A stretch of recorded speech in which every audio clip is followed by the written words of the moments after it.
chung kolam thu han soi kan dua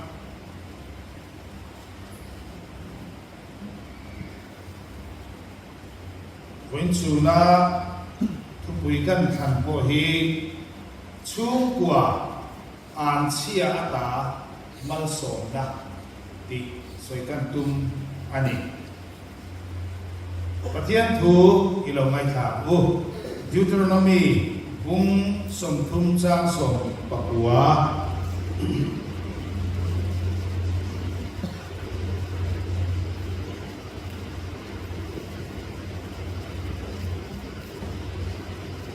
Deuteronomy bung som thum chang som pakua in ma nun na le thi na mal som na le an chia kada ti tu na hian in chung cha tua tan lede van ka kawani chuti chuan nun na chu thang ro u in nun the nam nan ni le in tha te ne tu fin te mung thum cha som thum pathum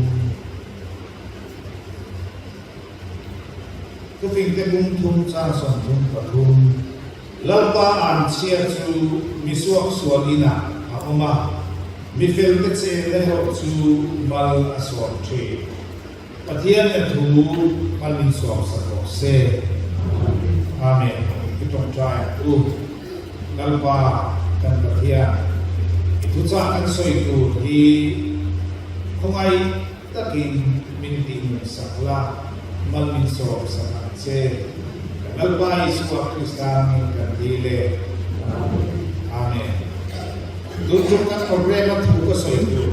He akal dia nampak si dia kan ni hati pupuk damai aku kalau sima marcu kan ni ingin mau taka loma ni hibesin tunak ohyan sukuan siata masona disaikan tu mani apa karena cuan an chia hi hu thei ani an che pur chu kwa ni he tin nao ta ani au tak thei do len ni kan ti mai thea om thei te re mai ti hi ka san na ani Deuteronomy bung hi kan chia chuan an chia le mal som na lirin akata chuan an chepur chu kwa ni hi kan la em tu bani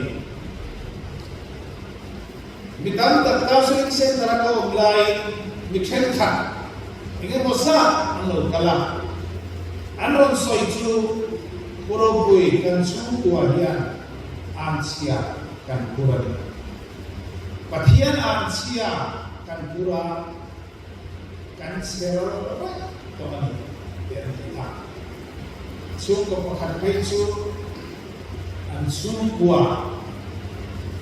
ma an rutka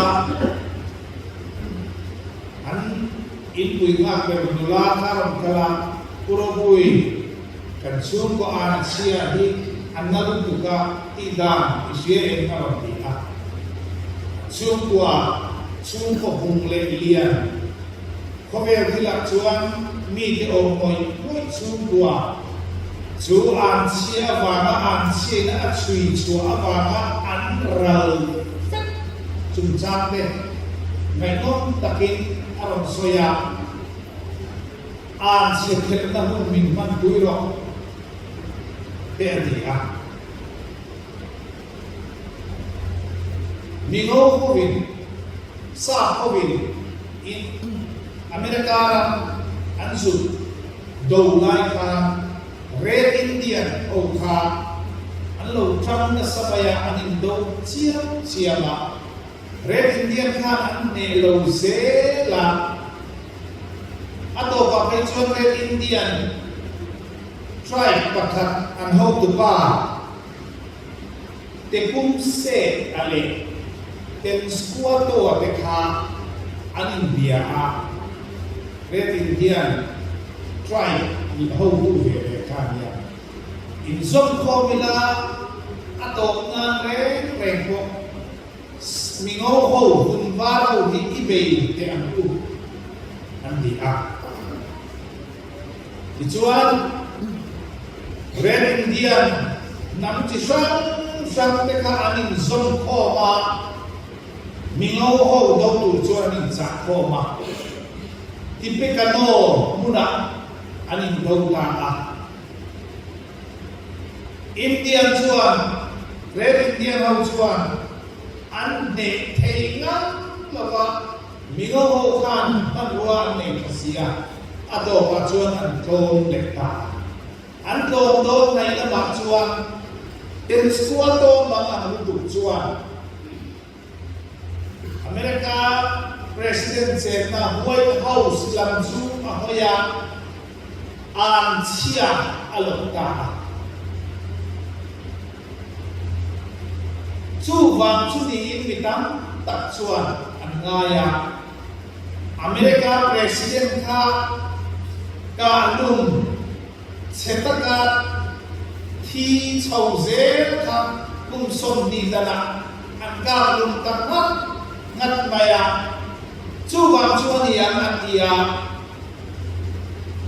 Tipicanos cars tihi Google lama mo kan en suara okta Tipicano hun answer tutu White House kuan Red Indian hawan sia kuani anti a Ichuan Christian tam takin White House an sepelna tepo an mang to ani an help tepo ni mana dulu chuan Amerika President kalum hi anom sauta maglaba Tipicanos cars Tipicano an sia tihi ala emane Bible kan mucu pa te kholo na wa na fa te le ke ko khem chin patian kan hi te ni a voi na dia midam tak muingil midam tak kan mu romo ko chu wa ko kan mu mi muingil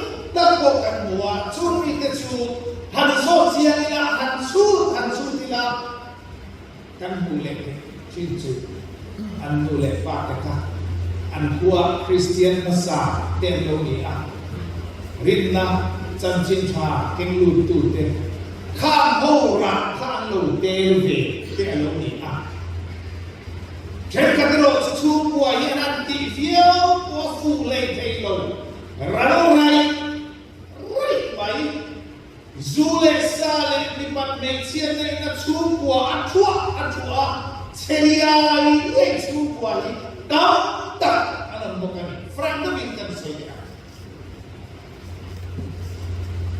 Joshua kan Jericho anhela voisan anhela Tuhan perang pakin hama acipta sudah Joshua cuan ansia alota anu kumzama hielale afaten tudin antuma Jericho kan Joshua ansia Bible soidan Joshua ansia kan hiela kan afaten sana ansia ini mai anilo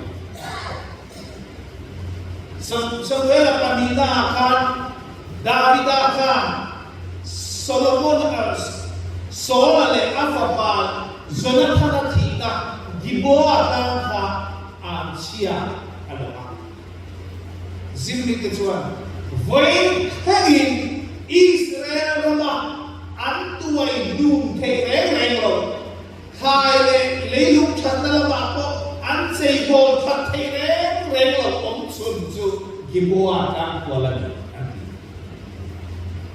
David ansia bali ansia hiril tak anika Elisa kan ansia lo Gehazi ansia lo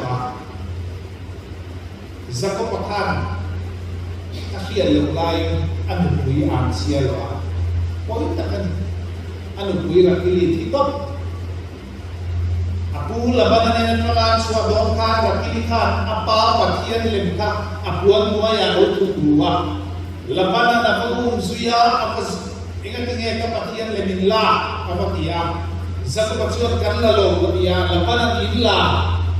Zago pacuan zongula inpo na nacu kilose. Adiya ansiela.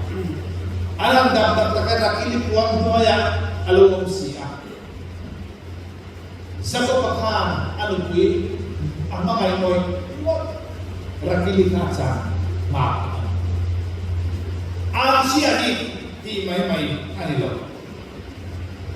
Kan so ida kan mi fili ang selo po serious ka. Patian ang selo petu. Zili tak petuan. Fa cuma kantong kampo hitim kurang. Nahi inuna sing iswal deh. Tingok no tingnu lepan kan tiro ni. Ilulul deh kan tike. Ansia hidup kay ani surukotan apoya. Ansia ne suruwa kalson arroy set arroy dia arroy berarti. Hati venia penonsia. Endingnya ramle cukup aku siap sih. Asal cuma Hindu, alu mau itu apa? Aneh. Kecuta, iman itu apa? Kecuta. Pasal perkataan cuma macam pasal sinian tak kafir. Dan sungguhnya manusia dan Tuhan tidur saya. Anse diberi itu asal Tuhan. Cucu manilo kami kiranya. Kecuali mana? Kan Tuhan tiko. Anse pakai anse Kamambia Xiaomi kan ini kan soitok main fraktur seperti yang main nazaran sungguh tak kan ini marah zumun samun bela tahu kan tamdan kan itu dia Patian ang silikan kurang yang kedua. Saat ini besok melihatkan kan suku puya ahau budem mi sompanga kani bungkoa. Ang silikan kan dia. Kan dalkoma mi sangkat der kan dalkoma. Ang silikan kan makan.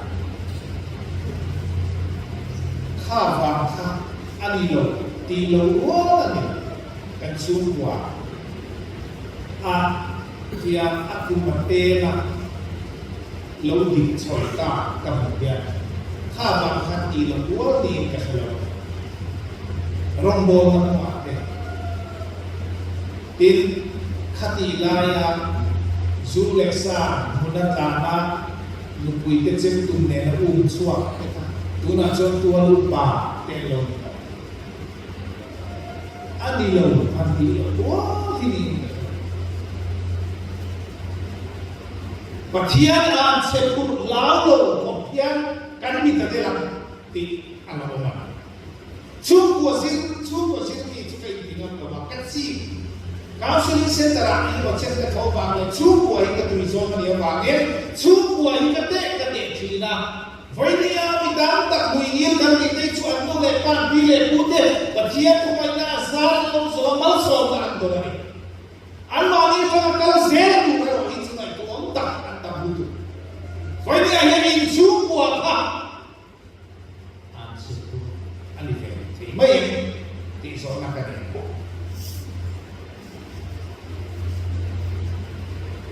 Sungguh cincin, dai cin, selalunya. Mai chode bin kan homa kan ralu ya tini roka nei ve to kata ingai Kima India acha photo vela khosakhe chutiam chuni chuma takania pathian an sia hi ani vu lem no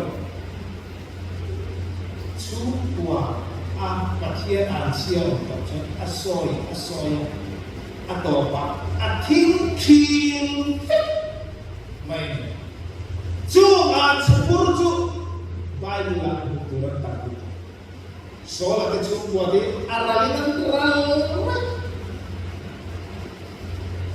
chu ko an sepur Bible akan tamat zan khathil tua kan setiap loba dia ngai cakut si pathian an sia chu enge pathian yang an selo sa dia anea Jeremia buat kan Mishin sana Mishin pan sandaringa lalpa hoisan tindong na ito so segong inong bose at ito ang seloksa ano yan to kan sakto kan hito kan neito iyang si sukwa to siya to de pong minsa sa hindi parokin ka inhanan ni Bershina suci ay din ama tilung ni dune na suwa siyat nate log nate malso nate siyat na klim na log na duwang tak na kanya miswal tero su pathian tilung ni dune na be son le tur la hom na le sing hom na be so pui tak hindi na sa tayo may kanaya pathian tu kan sin so yan hom a yan palat tari le yan may patlo patal kaya ATC akan sigurakan hom a practical luakin ni tira sumi tine so kan protect chata bangin kan sin so kan takal ya Cumi lai cuan mi pakat hi counseling ka Bershina ay so kan bar. Kosak nuam tak ania ven kan ate ko ile lawan dia motor li ke ko nga inmun lawram ko nga una patuman dia au paber ipa adon tu mechia au paber ko number 4 ini kan dia kan line number 4 ini kan itu line number 4 ini kan nilo ni ham salong ta cho number 4 ka idik chi bon lo ka ila kan proximo alar kara adon tu milai chu proximo idik kan ya chu ka counseling ka client chu dia ano ka mer chu mechia ni au paper asan sina tua ka hede kan so paper so overdose sina kia ama an amilai ka counseling mera ko so kuna kala sepsis aneya akita akeka alnaya alotoya sepsis ina mana akita anu na zinga patum zinga ladang sunjun mechi ante bersia ituan muna lokala anu lepa tepo susu te bin pisang le ngi ko nei kha no man boya to pa so an kita anu le pa dam lai kha anu na zinga an mei chom chun chua anin nuai ber rum khat luang tu ting lak lam fal pasala ne ya ituan anu le pa ki tu chuan an fan nei chun le pasal chuan anin le lo mun lo ram zong zong an li thei te zong zong kha lo en kol ta ichuan king kang kan wal chuan zo ko lan king kang lama an chu te kha at cholu ta anin sam sa ka chuan an ta e ta kan mu kha ai sol pa te chu kwa kha king kang kan wal te ta tur la khom na le sing khom na andam chugi aba tilu na joshi na te lo na te ape a miswa dero chu pathian tilung ni tu ne na fe chon le tur la khom na le sen khom na ke so kani vai ni anya pathian kan tilung ni lawani chuan en ang ko in thok ni bila pathian tilung ni tu ne na mi fe chon le tur la khom na le sen khom na kan kani lamma lama kan ka lamma lum kan ti ol chuan mi hian kan ta na ve ko kani so bagay na hindi siya pathian hindi may tutsi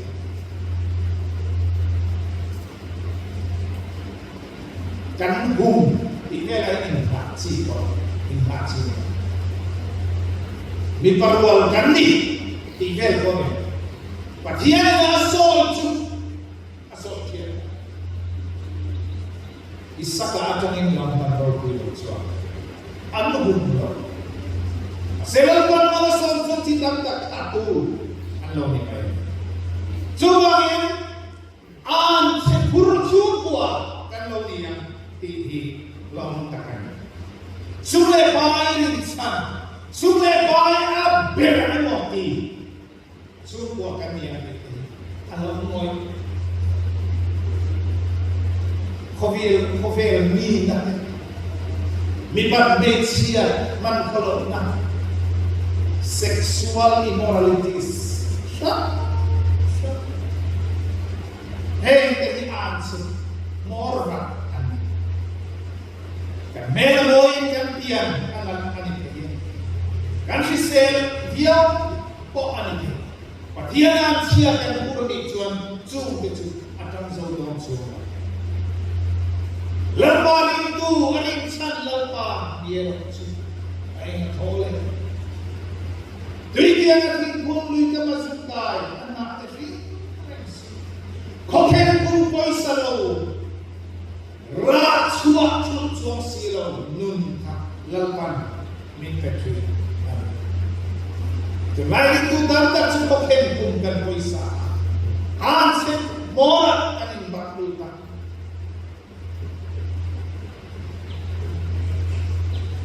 Tanpa apa papakat. Ang silingan buang. Kalau istilah cuan kelas kasih sih nak pakai nak di rumah. Kalau istilah pun kadang sampai pol kan itu. Masih hati mai ni kan. Apilah. Nanti tidur. Masih boleh lucu. Kalau sekalahan minu alui repasan. Anun kong kapatian adi jual lo pakungan. Friend tapi kasaya. Inun kong ka lalpa also 5-6 ni. Ketika lemah masuk rinam london, pakaian ikan kisah lo, kasih azom ikan kisah lo, masih an sepuluh lo, suara itu, ibu kurang aku,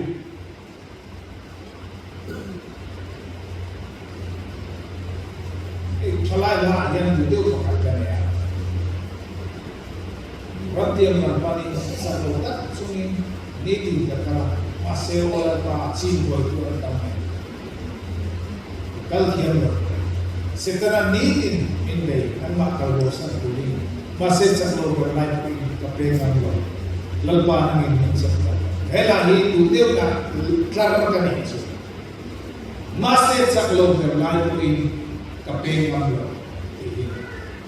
Saklo berlai ko pengang lo bintu ni ata lalpa kita dia lalpan sepur lau rindu ni aduan sulle pai ng sakna kung ape inay so dale di pa mixer ng kolong na pengtut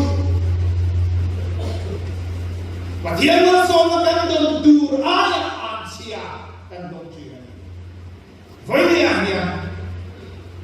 in mai ko Elisa ka kapu mi pui te ka Elisa ka kami akan mengkalam mi pui te kapu kan ram hitra en la atra aluam pe bayaran bo atra ni maselakan ram hi nau siap ram ani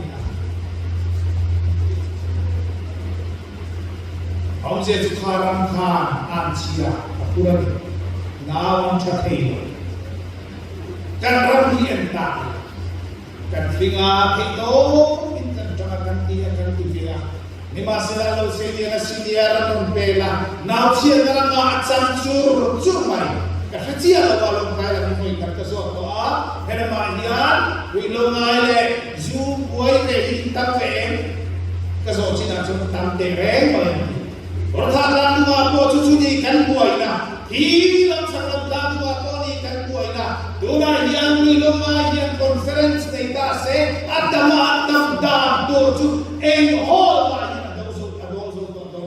Lam wala ko yan khat ne ba mutu. Misoram dule ma miloma yang conference na itase kan raminaw siya ram ajak me kani.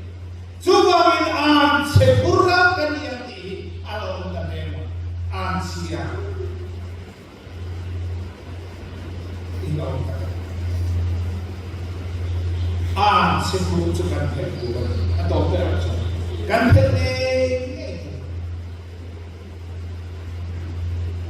baik tujuan kan suatu itu kan soal kan suatu yang ada tulen kan kalau so tefal tulian apa supaya kembali hati ansia dikatakan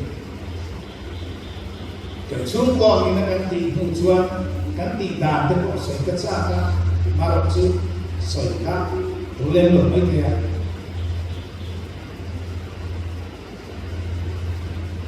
pastor pakat leka siap tulen siap enak ansur koi ansur anak ansur pun angkel tu asia pakat cucu ibu masalah kan kecil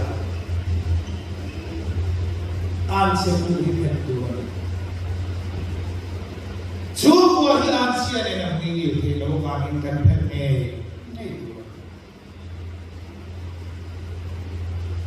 ansia yang pure mo, ansia pure mo nggak semua yang herme kan feel betul. Ansia dia kerja. Akhir langsung Yesus Kristus. Krista tuan tiang Jerusalem kan dia. Setuan semula liang baik tu teka, setuan ansia pura semula liang tu teka helsak kan dia. Semua kau itu tiang hermai ke, sebab ke, ramai ke kan ini dia kan itu. Kan tertentu dia dipakoin. Saya jumpa kalian. Lalpalan sumpo ayo kan hoina sudah kan suan kan sumpo di ente puro pui una mi pa kasoidonia o katia kuntu ta indin soilo ati ban kasoid una mi pa pakwale ng sepandi kan dia kan una mi pa zong sonan tibet doa alfa de mi pazong sokan doa kadin lelo kan mundo rom song cha so ikan mau tenan nei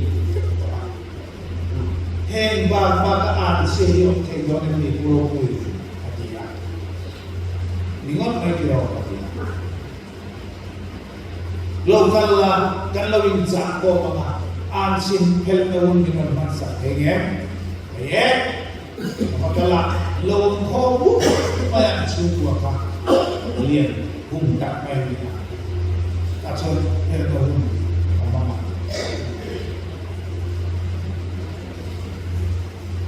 manilo ka paminon fola an suwa an setergawin kan manatang kan kay mahikat dik katsumil kacau dia ini ito sinabak masih makna muncul ketilaian sukuenan boy dan an boy lui an kan balas ko mereka Turun program kan mana sama kakak nalo na po ng attitude may kafang kanyang dero niya kung ise patien ng sukuwa tentiyang ni manuke o kanin niya pwede niya sukuwa iluruan takakanggal koma Lambalan kan suwal tetupa kan soya, lambalan kan hoya, suku ina, lamba kan auki, turuna ian acuol leto, suku tanda kicu, ansiane, kan mereka, kan seria dia, kan tule pate, nafsian terama, ansiane, cuman cantu.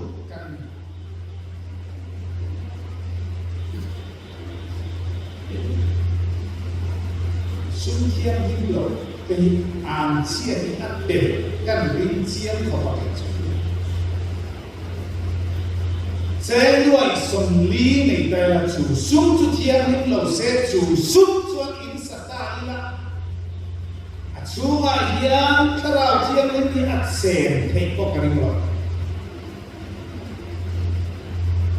Anse pur indehikan dinantikan para pemani. Kalau moi answer pur indin. Answer suko pu answer pur suko dinte abang bang Pa kamu pernah ani. No hijuan itin suging kohi nei angai mo.